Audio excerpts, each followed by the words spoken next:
tal? Muy buenas tardes, bienvenidos aquí a una pues primera vez en punto y coma, en donde vamos a estar teniendo un diálogo.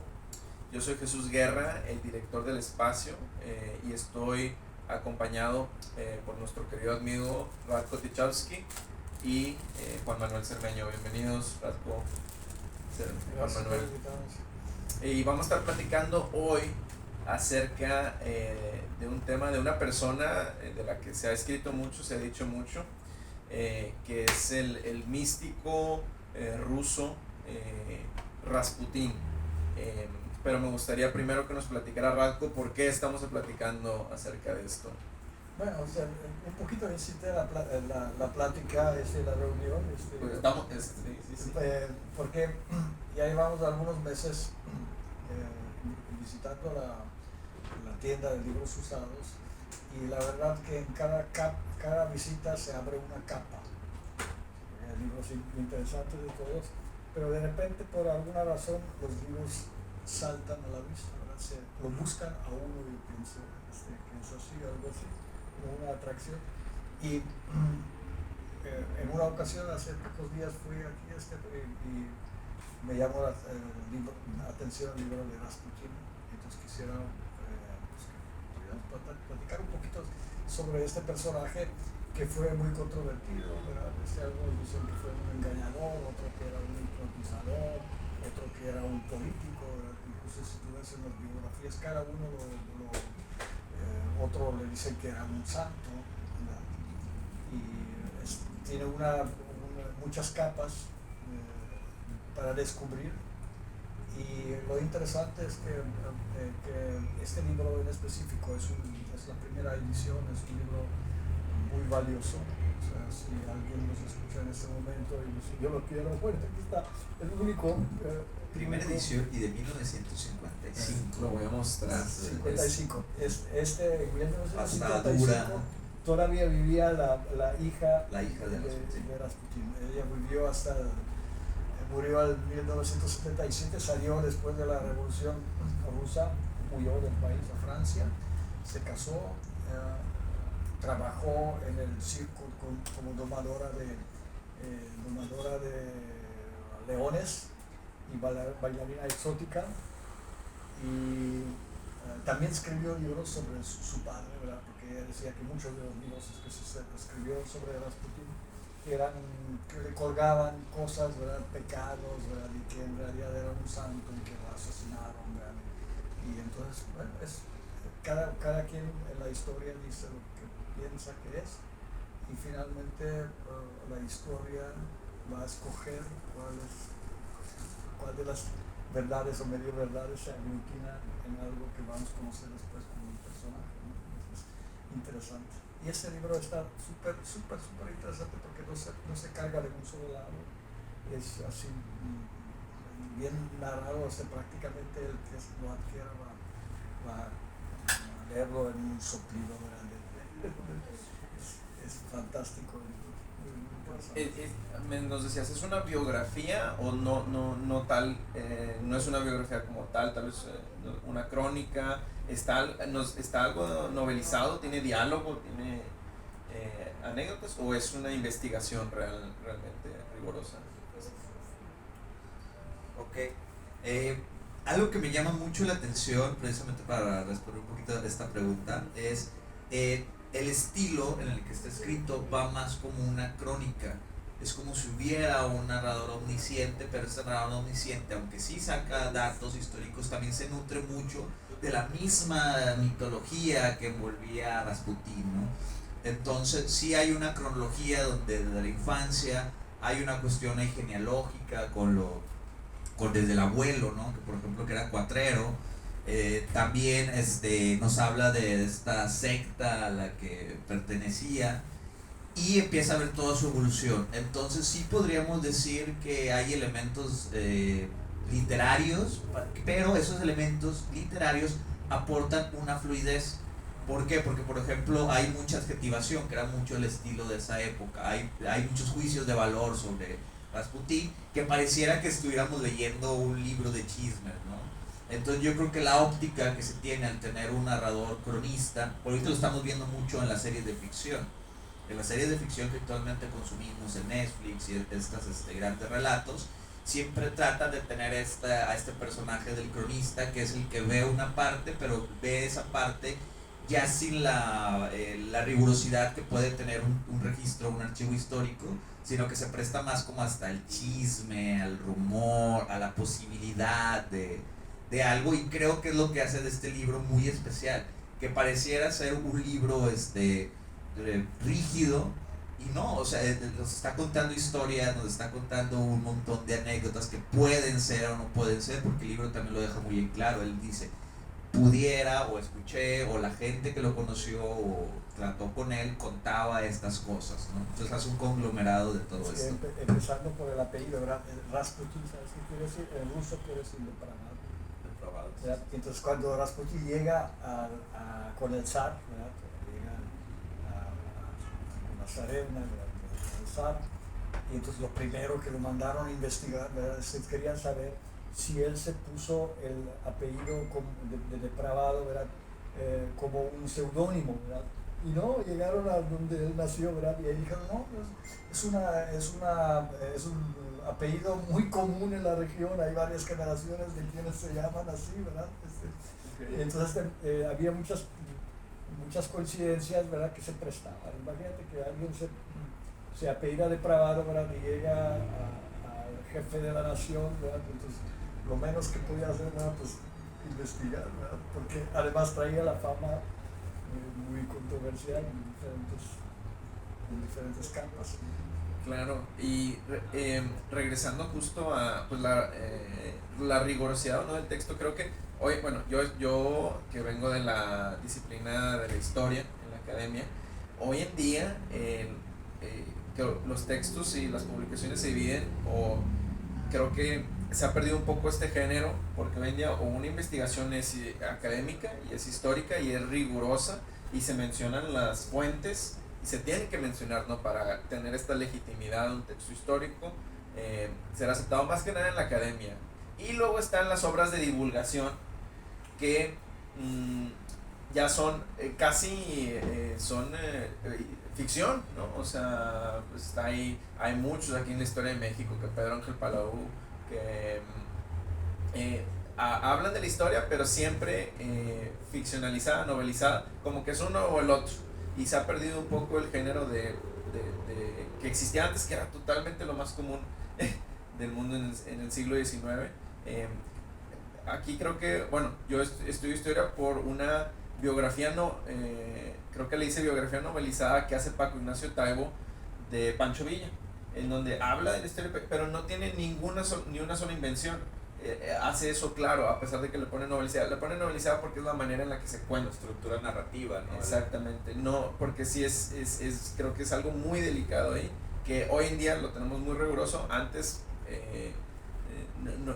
no había tanto esa división, ¿no?, de géneros. Entonces pues eso también me parece interesante, y en especial con la vida de Rasputin, en donde hay muchas cosas, rumores, leyendas, e incluso pues que si las tomamos como si fueran reales son difíciles de creer, a las que me gustaría adentrarnos ahorita, porque pues para hacer un recuento, Rasputin es un hombre del siglo XIX, tengo entendido nace en la Rusia rural, pues es la Rusia zarista, ¿no?, totalmente rural.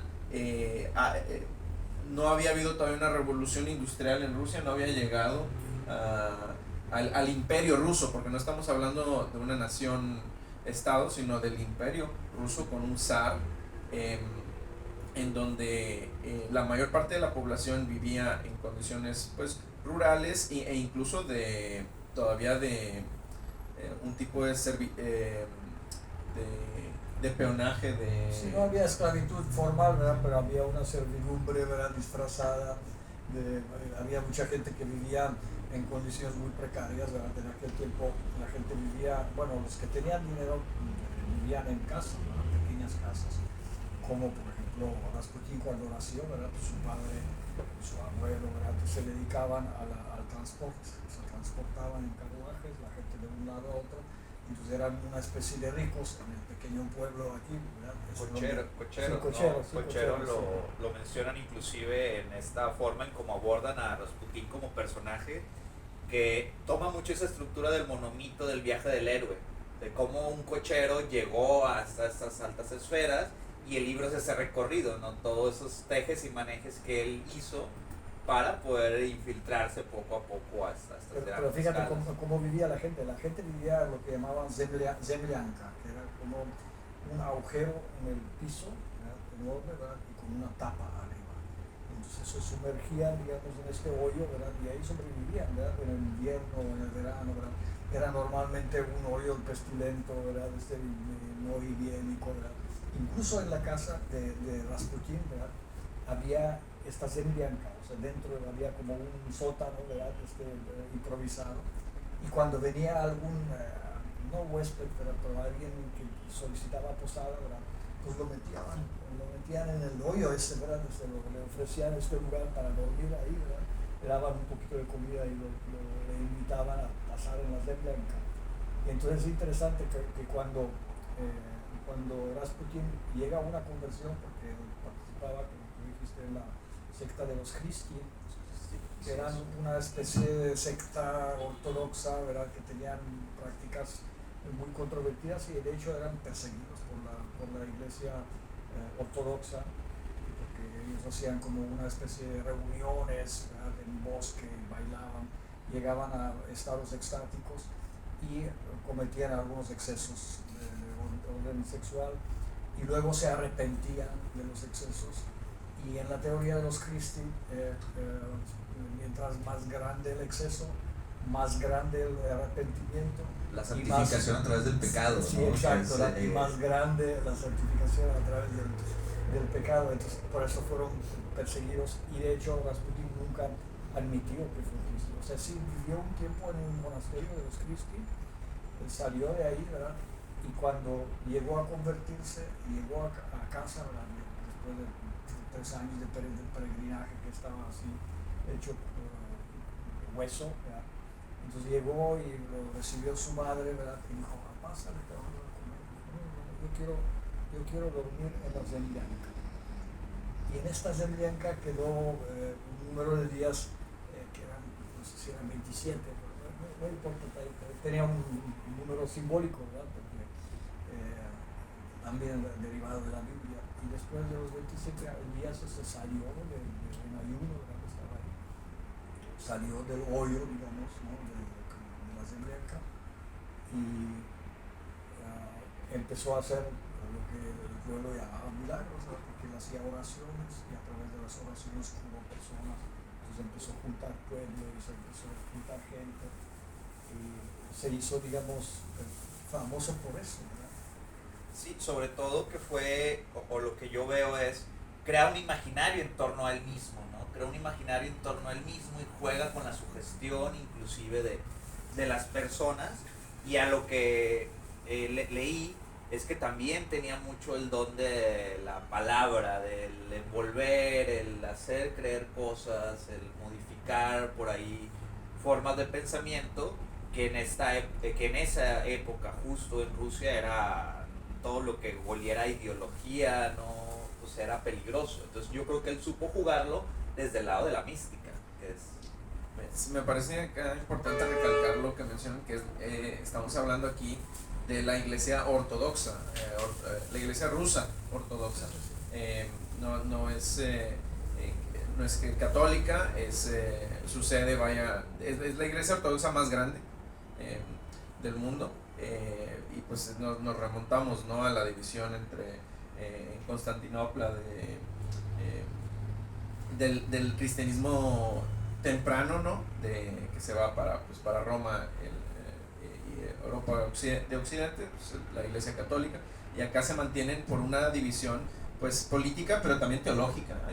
Hay importantes diferencias teológicas. La iglesia ortodoxa lo persiguió varias veces, tuvo varios procesos en su contra, pero cada vez que reunía a las doncellas que participaban en las ceremonias y todo, ¿verdad? Pues decía, no, él es tanto, él no hace nada, no hay nada de esos chismes.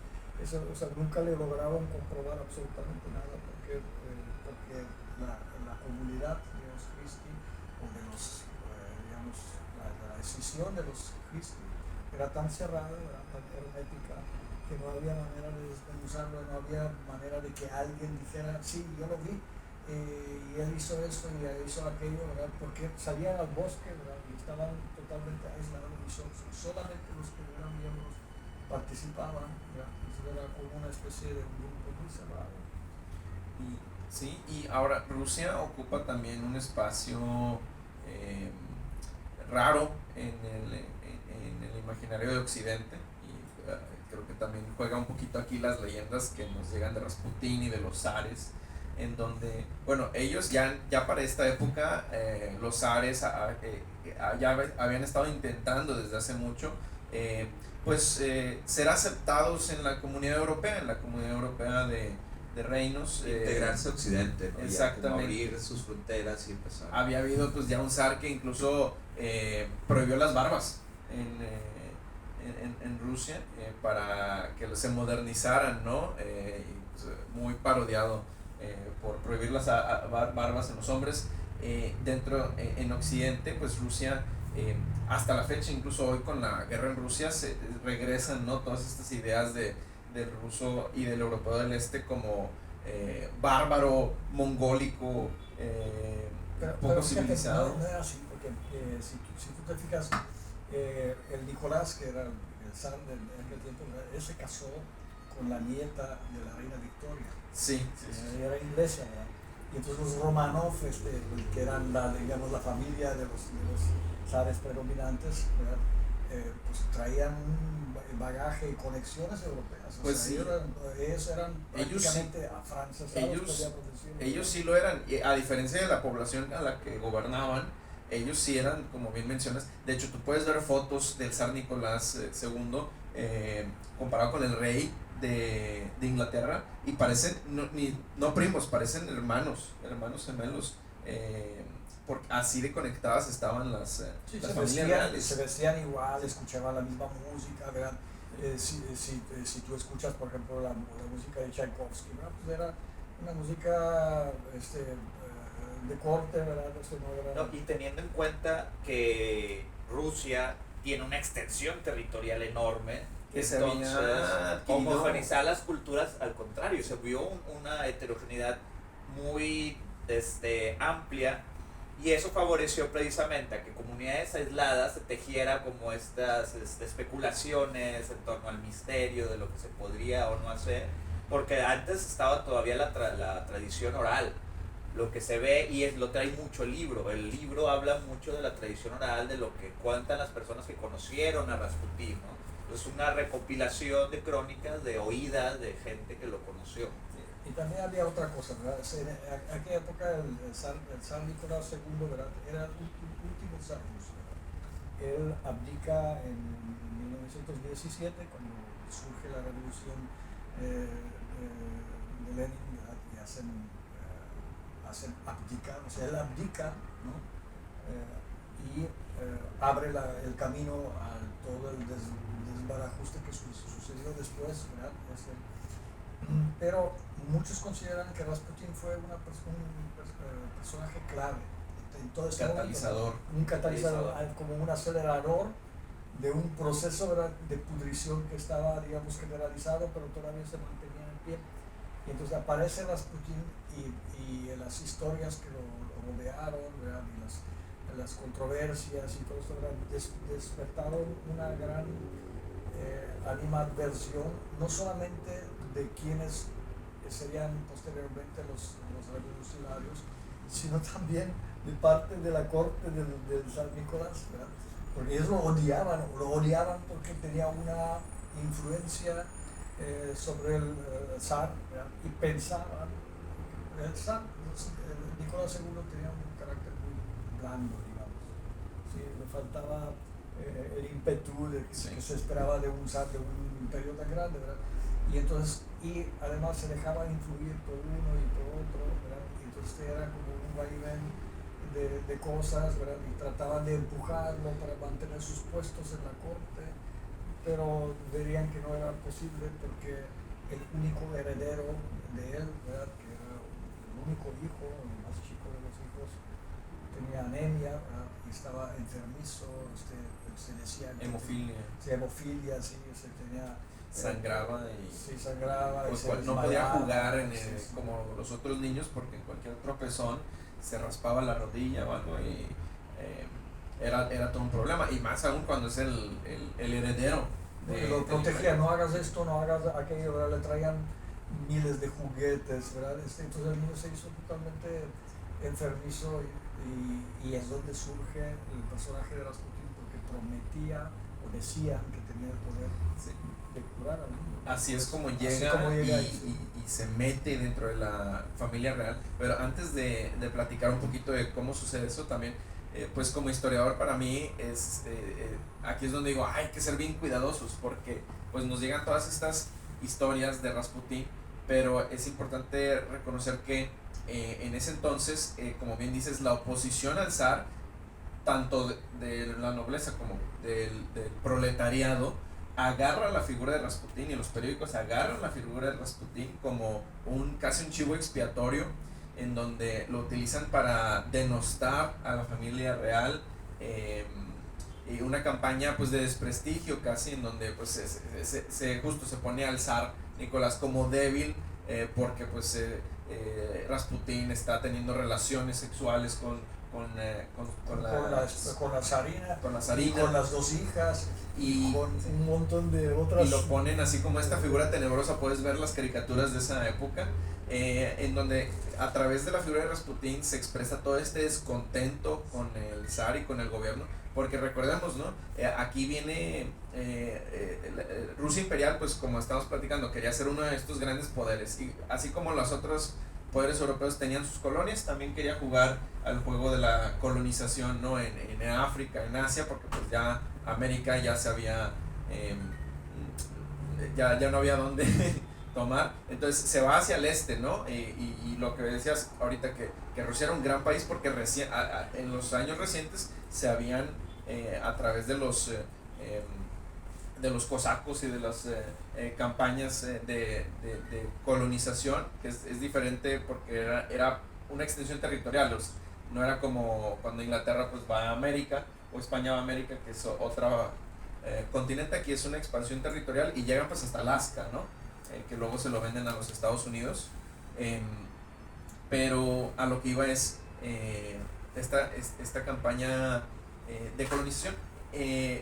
Rusia era tan grande y quería jugar, pero en este entonces viene de una derrota terrible contra los japoneses, humillante, porque pierden la Manchuria contra el imperio japonés, que el imperio japonés también es pues es un caso bien curioso histórico, porque es el imperio no blanco, es la nación no blanca que le quiere jugar como los poderes europeos, y Japón ve a Inglaterra y ve a Estados Unidos y ve a Francia y dice, oye, pues yo también quiero eso mismo, yo quiero ser así de fuerte, y le empiezan a meter con las reformas, la restauración de los Meiji, y a las reformas europeas, y ponen un parlamento y ponen la industria, y empiezan a surgir, y nadie pensaba que un poder no blanco podía derrotar a una nación blanca por las nociones racistas de esa unos disfraces, época. Mira, si tú acuerdas lo que hay un término ruso que dicen los pueblos de Potemkin,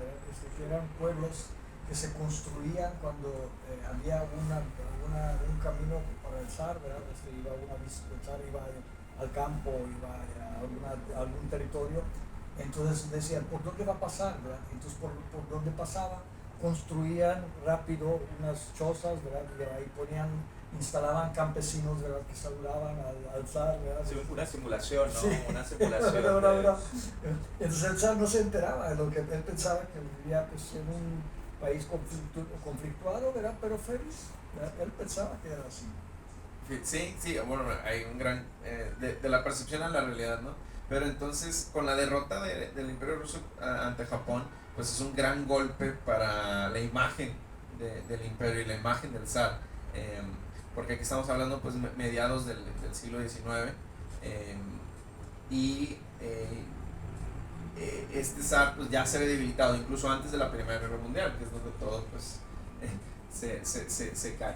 Pero entonces, bueno, sí, ahora sí me gustaría regresar a cómo se mete entonces Rasputín a la corte y a la familia real en este contexto.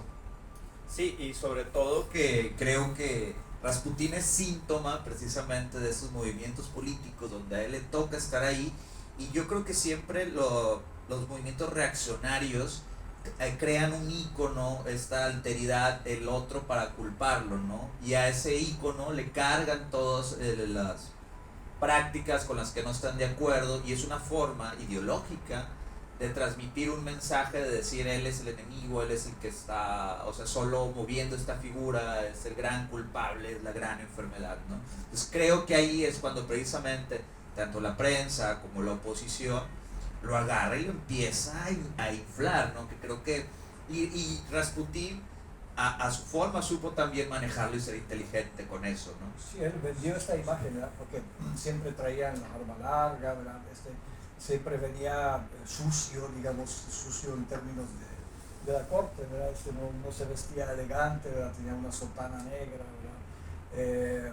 Era muy mal hablado, ¿verdad? Hablaba, podríamos decirlo, no solamente mal hablado, sino también demasiado directo en todo lo que decía, ¿verdad? En cuanto predicaba, ¿verdad? Si no tenía como esa diplomacia o ese tacto político que en ese momento. De los sacerdotes ortodoxos, ¿verdad? Porque entonces él desde su punto de vista era un blasfemo, ¿verdad? Porque tenía su propia doctrina, digamos, y la polarizaba. A propósito de la polarizaba, porque Rasputín tenía dos opiniones, digamos, una opinión muy a favor de algo, muy vehemente, y luego otra opinión totalmente en contra, ¿verdad? Del otro. Tenía como una bipolaridad, digamos, en cuanto a su manera de pensar. Y esta bipolaridad atrajo bastante la atención, no solamente de los medios, ¿verdad? Sino también de los propios cortesanos que en las primeras épocas, cuando empezó a aparecer en la corte, se daban cuenta que tenía, como todos los rusos en aquel tiempo, eran prácticamente alcohólicos funcionales, ¿verdad? Entonces se daban cuenta que si le servían algo de alcohol, que era muy fácil de ofrecerle, yo lo aceptaba siempre con mucho gusto, ¿verdad? Entonces se emborrachaba y empezaba a decir más sandeces de lo normal, y eso es lo que aprovechaban los periodistas y los cortesanos y los enemigos de él, ¿verdad? Hay una anécdota ahí apócrifa de por qué Rusia y por qué los zares se vuelven al cristianismo. Dicen que cuando unen ahí a los principados del Kiev, está la opción, ¿no? Y dicen que mandan traer diferentes embajadores de cada religión, ¿no? Y pues dice que a la Iglesia Católica no le interesaba, porque si se unían a la Iglesia Católica significa que el zar no iba a ser la figura máxima, sino tenía que ser el Papa. Entonces eso no le interesaba. El judaísmo, dicen, bueno, vamos a revisar el judaísmo. Dicen, no me interesa porque siempre pierden. sí. Queremos ser victoriosos, ¿no? Sí. Ya perdieron demasiadas veces. Y entonces, bueno, en la iglesia, el Islam, que ya existía desde pues, el siglo, desde el 600, al año 600. Y no le interesa eso. ¿Por qué? Porque no se puede tomar alcohol. Y entonces, por proceso de eliminación, la iglesia ortodoxa sí, que cumplía las características. Porque el zar podía ser la figura mayor, se podía tomar alcohol. Pero bueno, es obviamente una anécdota. Pero también había alguna otra razón, ¿verdad? Si tú ves, por ejemplo, el origen de la iglesia ortodoxa, y entonces ellos hicieron prácticamente la primera incursión en lo que era Europa, primero Europa Central, ¿verdad? Del Cirilo y Metodeo, y luego se empezó, digamos, expander, ¿verdad? Entonces eran un territorio, digamos, preparado, ganado, ¿verdad? De alguna manera, y los eslavos tenían esta proclividad, ¿verdad? Acuérdate que en los movimientos pan-eslávicos, ¿verdad? Donde se pretendía unir a todos los eslavos en un solo estado, ¿verdad? bueno, la religión ortodoxa cubana siempre un rol muy importante. En tanto la Iglesia Católica históricamente tenía, como ahí vienes, de repente venía a conquistar y de repente se retiraba y de repente reprimía, o no sé, y había muy poca, excepto el Carlos IV, que era el único, digamos, emperador romano, ¿verdad?, de origen, digamos, eslavo, ¿verdad? Los demás no tenían mucha cabida, ¿sí? Siempre se mantenía el poder, digamos, los franceses, los italianos, otros no eslavos, ¿verdad? Pero ahí también es interesante porque los eslavos y el pueblo, bueno, la figura del zar justo intenta ganar algo de credibilidad, como presentándose como el heredero, la heredera de Roma, ¿no? Justo zar viene de César, ¿no? Porque siempre cae el Imperio Romano y todo el mundo dice, pues nosotros somos los herederos del Imperio Sí, es Romano. como continuar esa línea de poder, ¿no? Sí. Ahí está el sacro Imperio Romano que como decía Voltaire, no era ni sacro, ni imperio, ni romano. Y que dicen, no, pues nosotros somos los herederos, pero pues cae Constantinopla y dicen, el zar dice, no, nosotros somos los herederos, y de ahí viene esa tradición de poder y de ¿cómo se llama?, legitimidad, ¿no? Y pues bueno, sí. Entonces entra al corte, ¿verdad? Se acerca primero, bueno, más bien a la corte, la esposa del zar se acercó por la fama de él, ¿verdad? Y quiso saber más si había posibilidad para curar al niño. Y entonces él lo visita, ¿verdad?, Preocupada por su hijo. Sí, por su hijo. Ella estaba preocupada porque pues, era el heredero, ¿verdad? Si no había heredero, habría problema, ¿verdad? Entonces lo llevan al niño, ¿verdad? Lo presentan y él, muy, digamos, astutamente, tenía una capacidad tremenda.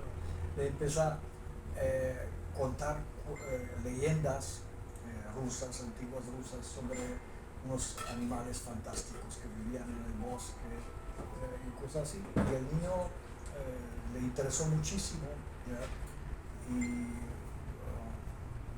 no solamente quedó en una visita, sino en muchas visitas, y luego se añadieron las otras hijas del zar para participar también ahí. Y esta influencia se extendió, digamos, no solamente en la familia del propio zar, sino también se tradujo a una influencia política, ¿verdad? O sea, Rasputín influyó en muchas decisiones políticas del zar o de los funcionarios de la corte, ¿verdad?, que se sentían seguros sobre cómo resolver la situación. El libro lo maneja como las recomendaciones. Él era muy buscado para recomendaciones de política, de medicina, era, por así decirlo, un líder de opinión muy legitimado y un influencer contemporáneo inclusive, y creo que ahí es donde Rasputín acertó, ¿no?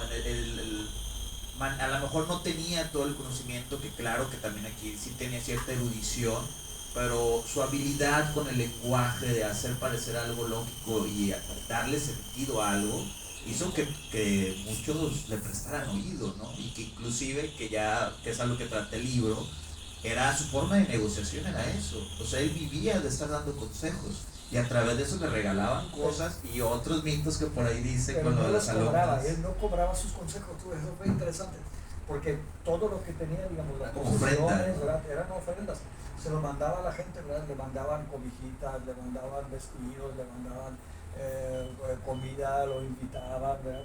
Él no amasó ninguna fortuna ni nada de esto, a pesar de que pudo haberlo hecho fácilmente, ¿verdad?, porque el poder económico de los... Y era parte del personaje así como de santo, ajá, pienso en Niño Fidencio y en muchos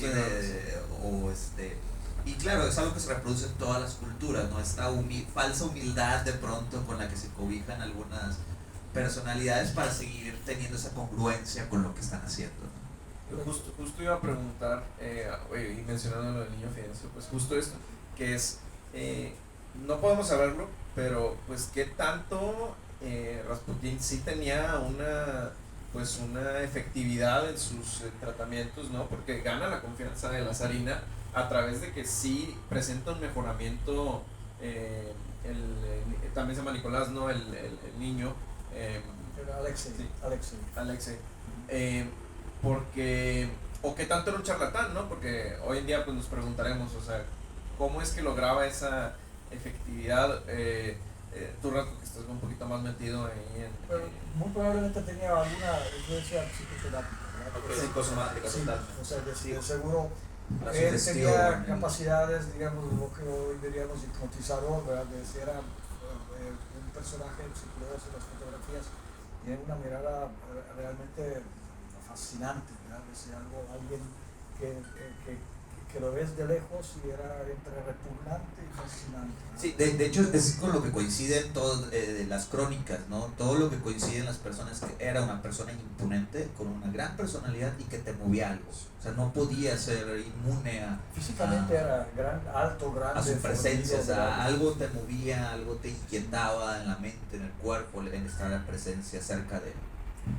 Y de hecho surgieron varios atentados, ¿verdad? Uno de los atentados se le acercó una de las adeptas, ¿verdad? Le llamaba hermanas, ¿verdad? Le decían estudiantes, ¿verdad?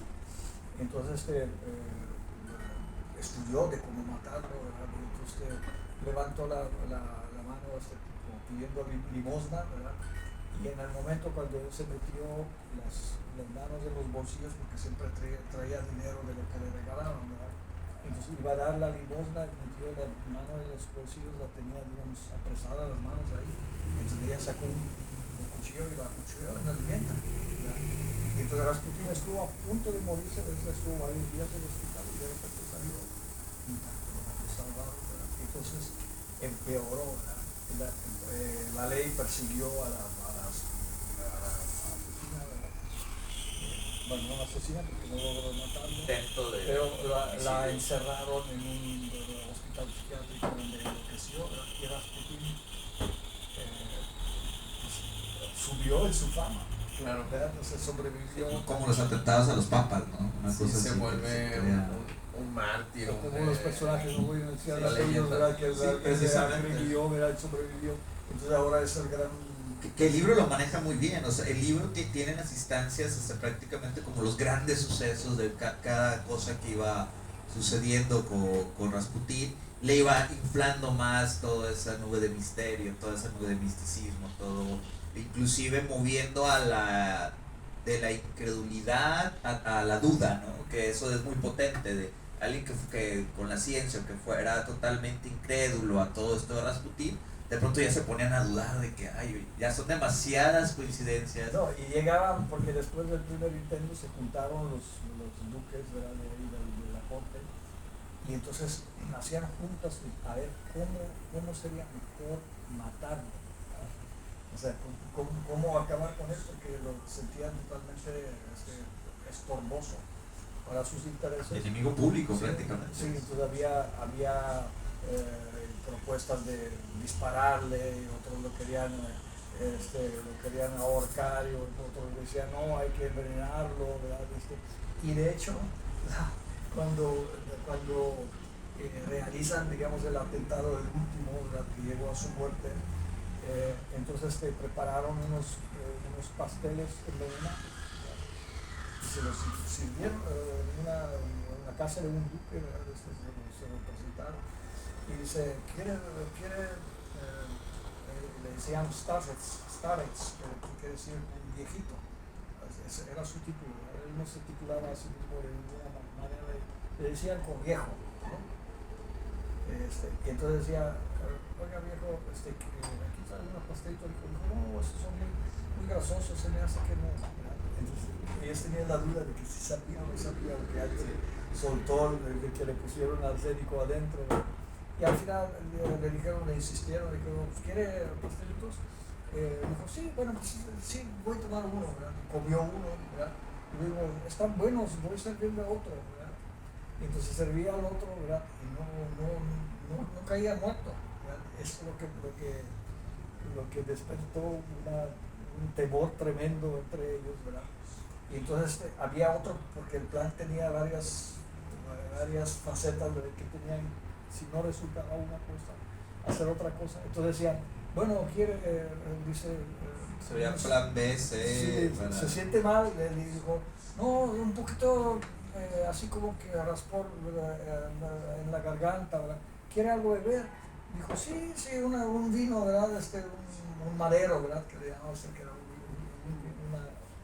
y entonces le dan el madero, ¿verdad? Y le dice, pero él escogió una botella que no estaba envenenada, ¿verdad? Entonces no resultó. Entonces dijeron, bueno, ¿y no quiere un poquito más? Entonces había un vaso que tenía previamente el arsénico ahí, ¿verdad? Y que nomás le añadieran el vino, ¿verdad? Entonces decía, sí, pero sírveme en mi primer vaso, en el mismo vaso, ¿verdad? Sí.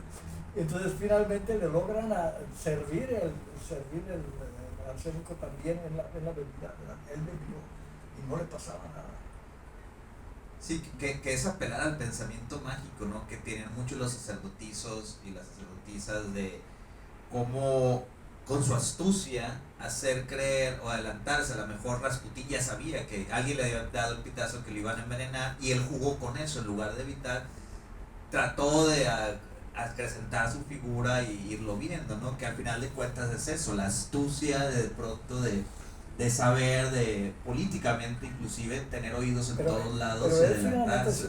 fue envenenado, ¿verdad? O sea, si cae al suelo, ¿verdad? Entonces van los duques de ahí a levantarle los brazos a ver si está realmente muerto, ¿verdad? Entonces ya lo dieron por muerto, ¿verdad? Entonces el que actuó como asesino, ¿verdad? Subió con los demás y decirles, pues ya estaba muerto. Se acercaron a él muerto en el piso, ¿verdad? Y de repente vieron que movió una ceja, ¿verdad? Y no solamente movió ceja, después de mover la ceja se levantó, ¿verdad? Y se trató de alcanzarlos, ¿verdad? Y pronunciaba sus nombres, ¿verdad? Y con la espuma en la boca y todos los síntomas de envenenamiento. Entonces le disparan, ¿verdad? Con una 45, ¿verdad? Le hacen varios agujeros y él todavía con los agujeros caminaba, ¿verdad? Y entonces ya cuando finalmente lograron acabarlo, ¿verdad? Le dijeron, ¿qué vamos a hacer con él? Entonces alguien dijo, bueno, en el río Nieva pues atraviesa todo lo que es hoy San Petersburgo, ¿verdad? Que fue San Petersburgo en aquel tiempo, y luego fue Leningrado y luego regresó otra vez a San Petersburgo. Bueno, justo lo que comentaba ya, el nombre es de San Petersburgo, totalmente alemán, se considera de Occidente, entonces por eso luego se le cambia el nombre y va con todo esto lo que digo de Rusia intentando ser parte de Occidente. Pero sí, lo tiran entonces. Hacen un agujero en el hielo, ¿verdad? Porque fue en diciembre de 1916, en las vísperas de la revolución soviética, ¿verdad? Y entonces lo meten con todos los vestidos, ¿verdad? Dentro del agujero bajo del hielo. Pero luego empezaron a discutir que sería mejor haberle quitado el traje, ¿verdad? Y quemarlo, ¿verdad? O algo así, ¿verdad? Total, porque se iba a investigar, ¿verdad? Y se escucharon los disparos. Entonces uno de los duques, ¿verdad? Que era su casa, ¿verdad? Mató a uno de sus perros, ¿verdad? Dijo, eso va a ser como si dicen por qué disparé, pues maté a mi propio perro porque estaba furioso o algo así. Entonces hicieron toda una trama, ¿verdad? Para no investigar. Y luego, bueno, finalmente lo entierran, ¿verdad? Lo rescatan, ¿verdad? Debajo del hielo, ¿verdad? Ya muerto, ¿verdad? Lo entierran. Y los revolucionarios, cuando llegan los revolucionarios, buscan la tumba, lo sacan y lo queman en público como símbolo del zar. O sea, los zaristas lo acabaron y los revolucionarios lo volvieron a quemar como un símbolo de acabar con el zar y con el zarismo, ¿verdad? Y entonces se forma un paradigma de Rasputín, ¿verdad? Que no sabemos hasta dónde es verdad o hasta dónde no es verdad, porque la hija que sobrevivió, murió en 77 en Francia, ¿verdad? Ella escribió también un libro donde relata que su padre no era nada de esto, no era un monstruo, no era un hipnotizador, no era un engañador, sino que era un santo simplemente mal interpretado, ¿verdad? Vilipendiado por los zaristas y por los revolucionarios y por todos, ¿verdad? Entonces ahí está la historia en este libro muy interesante. El que se apunta a llevárselo va a disfrutarlo. Sí, todo esto lo detonó.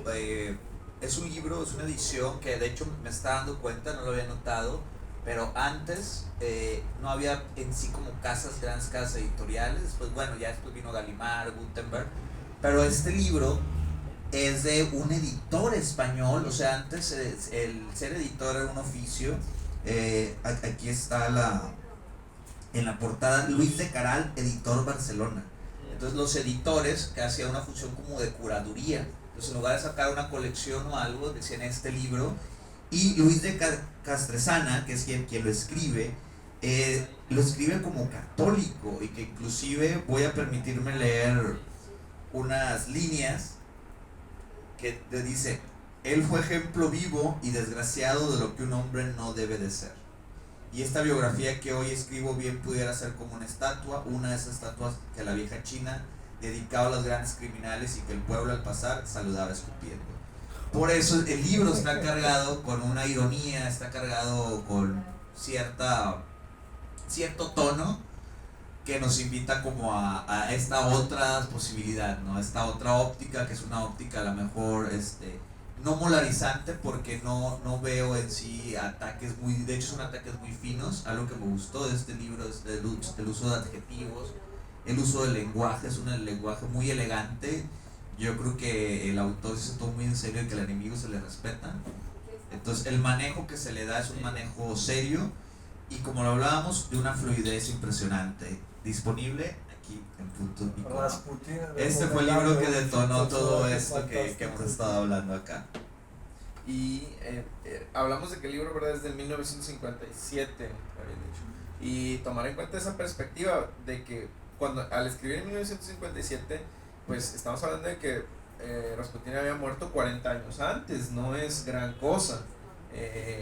Todavía, pues como mencionan de la hija, había memoria viva de todos estos eventos, porque y no sé, tal vez la cercanía, hay veces que la cercanía al evento te sesga o te ayuda, o la lejanía en cuanto a tiempo, porque también la leyenda de Rasputín está totalmente, y casi no lo tocamos, enmarañada con la Primera Guerra Mundial y la Revolución mediatizada, bolchevique. Sí. Posteriormente pues hay canciones de Rasputín y óperas de Rasputín y sí, no, pues Occidente, ¿no? Este grupo afrodescendiente Boney M, ¿no? Le tiene también una canción de tipo disco. Rasputín. O sea, ya se volvió, por así decirlo, un ícono de la cultura pop mediática internacional. Un meme, bueno, antes de los memes. Meme se volvió ya y los alcances, ¿no? Que es lo que mencionábamos, de ser un cochero.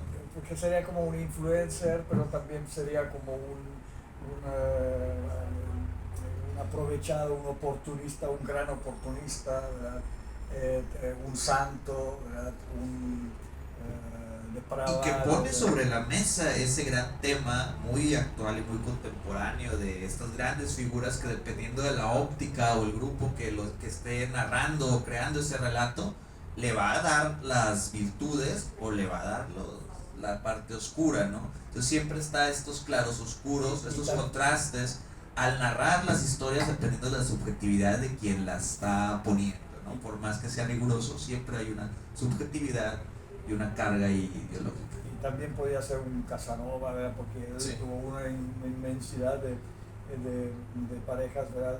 Pero interesante, a diferencia de Casanova, no trataba de conquistarlos, simplemente era su manera de entender, era llevarlos a la santidad. No sé qué tanto era cierto o no, ¿verdad? Pero él decía eso, ¿verdad? Decía que santificarse a través del pecado fue una idea que, si nos ponemos radicales, tiene mucho sentido. Sí, pero le costó la vida. Y hay otro tema totalmente vigente ahí, que pues es el sexo y la política, claro, que es como un escándalo sexual repercute en la confianza en el gobierno, en la política, en la reputación. Antes del San Nicolás también estuvo la emperatriz Sí, que tenía ámbitos devoradores, ¿verdad? Pues eso es lo que se decía, ¿no? La leyenda en su tiempo, porque pues muere su esposo, no sabemos, que era, su esposo era el heredero, ella era alemana, casada con el esposo, pero muere el esposo y ella se vuelve la emperatriz y pues toma todas las riendas del imperio, pero pues hay una leyenda también oscura en torno a ella de que pues era, tenía aventuras e incluso apetitos carnales, sí, o sea, se decía que con caballos y que con animales y unas orgías, ¿no? Digo, no se puede saber qué tanto era cierto o no, pero una manera en donde un escándalo sexual, incluso pues, a Bill Clinton, ¿no? En los 90, ¿no? O sea, como este aspecto de Rasputín eclipsó su gobierno totalmente exactamente. este escándalo. Entonces, pero igual Rasputín yo creo que fue como una expresión de la época, ¿sí? Porque él se acuñó, ¿verdad?, dentro de la época, ¿verdad?, y expresaba de alguna manera el malestar, digamos, del mal gobierno, ¿verdad?, del zar, de las injusticias, de los revolucionarios que estaban perseguidos y que querían derrocarlo, ¿verdad?, la propia debilidad del zar, ¿verdad?, el oportunismo feroz, ¿verdad?, de la corte del zar, donde cada uno buscaba arañarlo para ellos no les importaba el zar para nada, ¿verdad? Era como expresar la descomposición, cristalizarla en un personaje, Sí. ¿verdad?, que no necesariamente era el causante, pero sí probablemente un catalizador. Y yo preguntaría, ¿cuál es la relevancia del personaje para hoy, para la modernidad? Me pregunto eso y digo, bueno, acaba de morir la reina de Inglaterra. Bueno, la reina Isabel era nieta del rey de Inglaterra, que fue primo, ¿no?, de San Nicolás. Estamos hablando de que era su tío abuelo, el San Nicolás. Y todavía en Inglaterra se mantiene la monarquía y se mantiene toda esta pompa y circunstancia de la familia real.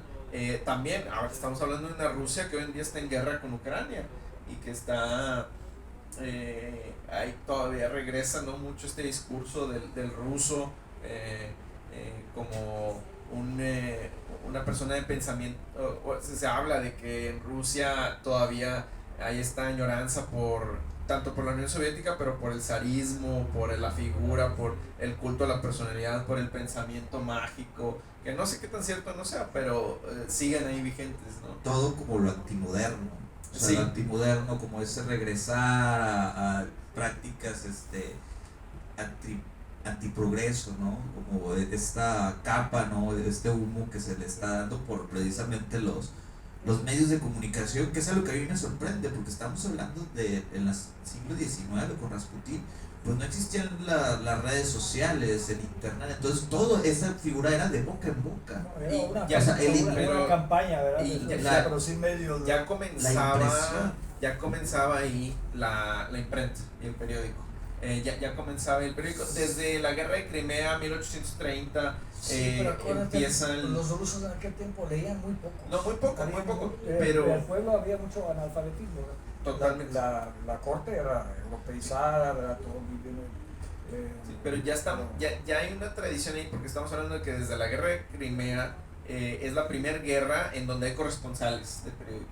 Y tienes mucha razón, era un país totalmente agrícola, analfabeta, pero pues quieras que no, en ciertos círculos pequeño burgueses se daba a conocer el periódico, era el foro, y también muchas veces llegaba el periódico a la taberna y el que sabía leerlo leía en voz alta. Claro. Para que todos se enteraran. Sí, porque ya empezaban a ir las famosas tertulias, ¿no? Que también, las tertulias era esta reunión de pequeños burgueses, intelectuales, dueños de los de sistemas de producción, que eran los que les interesaban cómo se iba a manejar la dirección política del país, ¿no? Y ahí es donde ya empezaban las conspiraciones, ya empezaba, muchos de los periódicos así nacen, ¿no? Los mismos escritores eran los mismos que se juntaban en las tertulias. Y ya también había periódico ilustrado, ¿no? Y eso también era importantísimo. Por eso yo digo, la figura y El artista ya era crítico. de Rasputín era importantísima.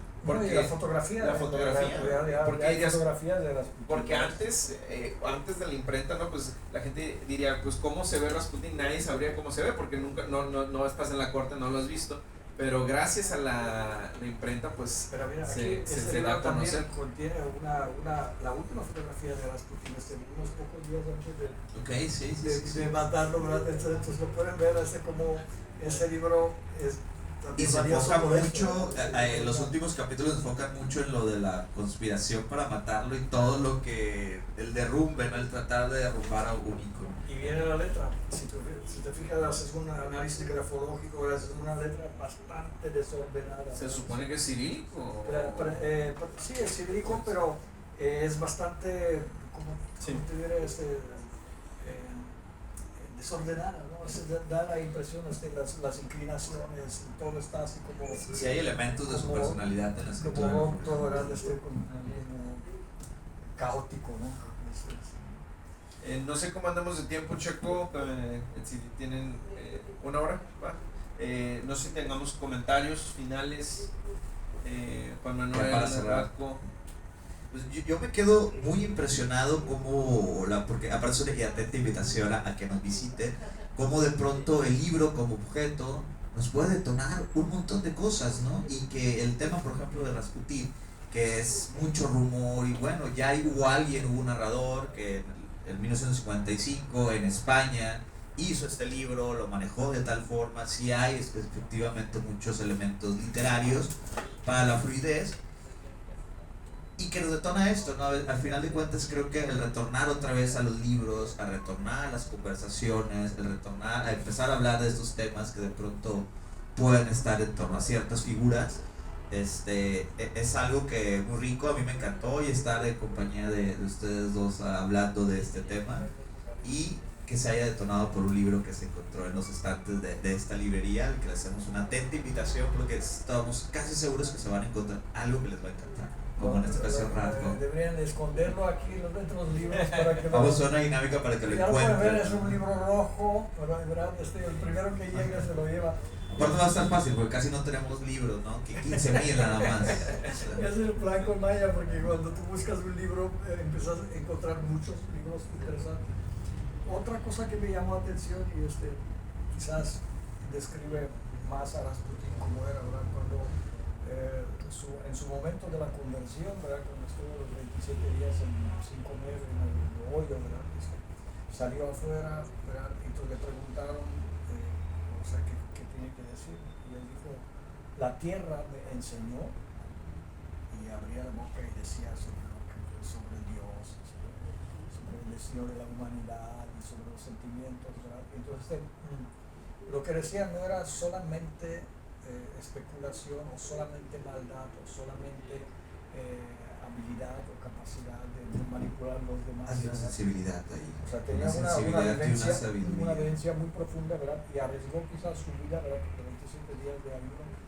Pues sí, hay que saber algo, ¿verdad? En condiciones del hoyo, de la tierra, pudo haberse muerto en cualquiera de esos. Entonces,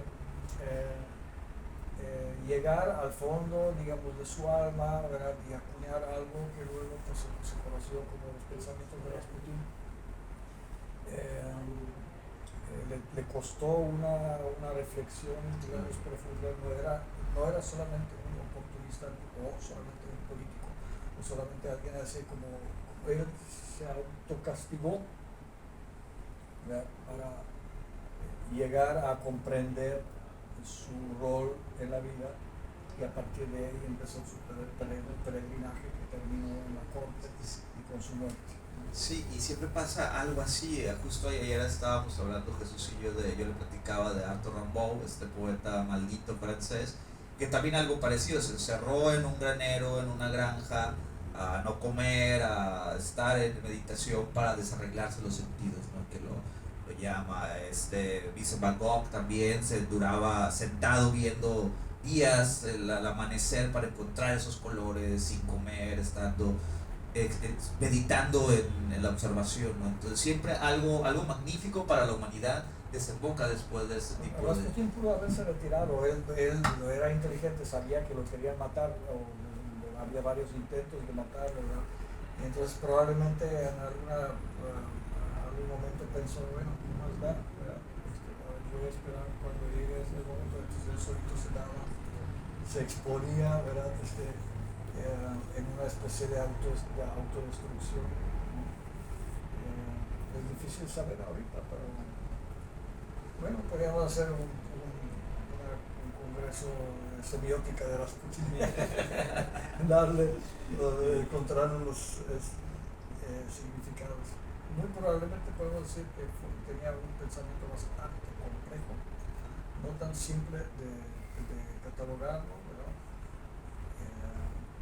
Polifacético, podríamos decir, y con rasgos de genialidad y rasgos antisociales, rasgos negativos, positivos. Es una mezcla difícil de discernir.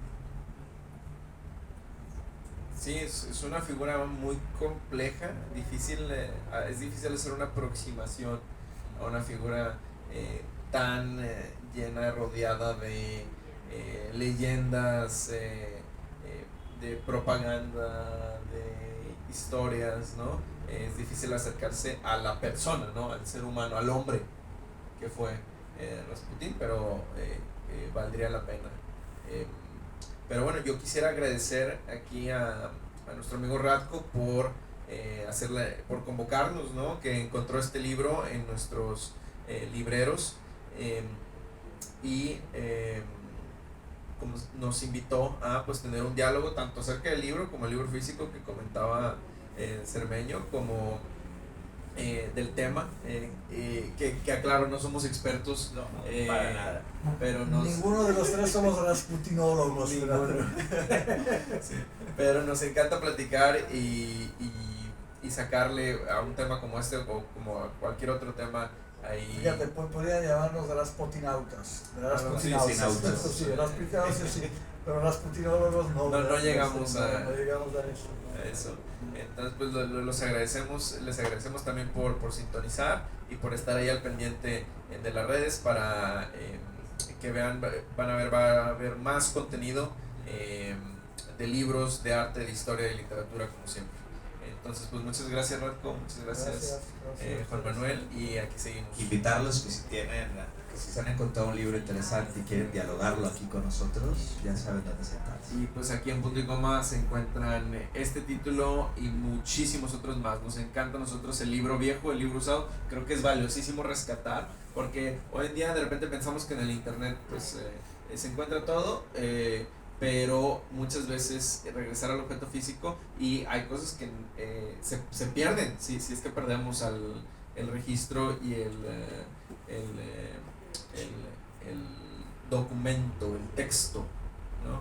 Entonces eso también me parece muy importante. El libro vivo. El libro vivo, sí. Hay muchos aquí.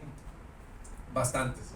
Entonces pues les hacemos la invitación y les agradecemos por sintonizar. Gracias. Hasta la próxima.